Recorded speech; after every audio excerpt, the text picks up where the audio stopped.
Siang Pak, nama saya Andreas Yahaan dengan nomor NPM 18110458. Saya akan menjawab 3 pertanyaan yang Bapak berikan kepada saya. Pertanyaan pertama yaitu bagaimana prospek pasar kripto di Indonesia jika pemerintah menyetujui atau melegalkan pasar kripto di Indonesia. Pertama itu, aset kripto akan memiliki potensi besar atau manfaat ekonomi di Indonesia seperti perpajakan, penumbuhan industri informatika, serta kompetensi tenaga ahli di bidang informatika akan meningkat. Kemudian akan mengurangi risiko tindakan kriminal berupa potensi pencucian uang serta pendanaan terorisme. Lalu ada juga risikonya, yaitu jika pasar kripto dilegalkan di Indonesia, salah satunya yaitu kurangnya kepercayaan para investor untuk melakukan investasi melalui pasar regulasi kripto karena mempertimbangkan berbagai masalah yang akan terjadi. Jika terjadi suatu masalah, tidak ada badan yang akan bertanggung jawab untuk menanganinya. Selanjutnya belum terlengkapinya infrastruktur pasar kripto di Indonesia.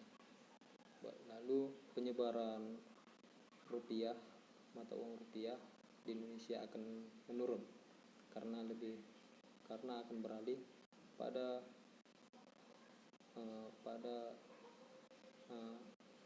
uang digital.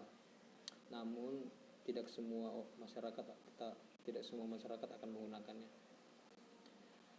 Kemudian pertanyaan kedua yaitu, menurut Anda, apakah pasar kripto bermanfaat bagi mahasiswa seperti Anda atau tidak?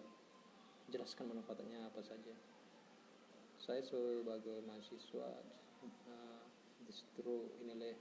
justru bermanfaat sekali bagi saya karena saya lebih mengetahui apa itu pasar kripto, kegunaan pasar kripto, serta mengetahui peluang-peluang yang besar yang didapat ketika seseorang itu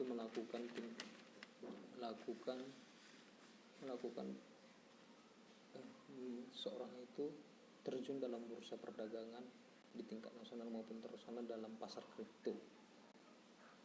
Baru yang kedua itu alasan saya lebih menyadari bahwa pasar kripto dalam bursa perdagangan merupakan suatu bisnis yang menggiurkan.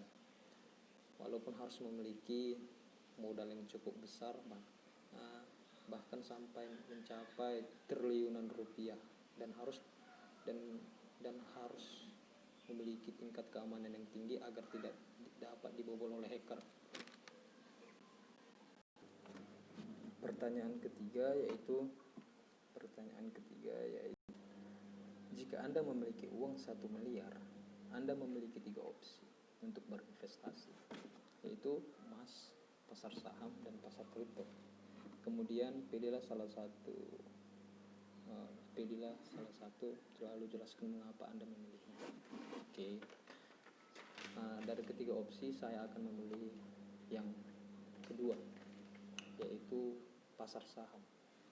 Alasan saya memilih pasar saham pertama itu, saya tidak perlu lelah bekerja dengan orang lain atau terikat dengan orang lain.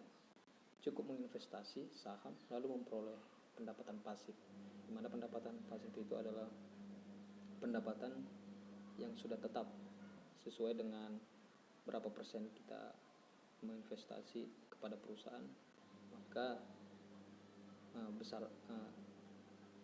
ukuran persen itu akan kembali kepada saya berupa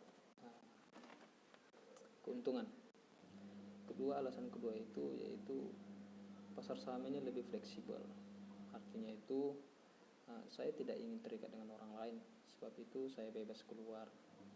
Karena saya tidak terikat, saya bebas untuk keluar atau masuk atau menjual dan membeli aset atau portofolio di pasar modal kapan saja tanpa harus terikat dalam waktu jangka panjang.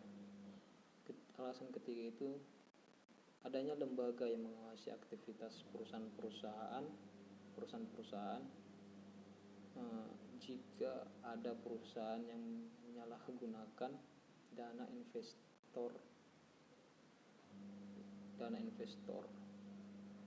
atau menggelapkan uang investor. Salah satu lembaganya itu adalah BI, yaitu Bursa Efek Indonesia, dengan OJK, Otoritas Jasa Keuangan. Demikian hasil jawaban saya, Pak. Saya ucapkan terima kasih.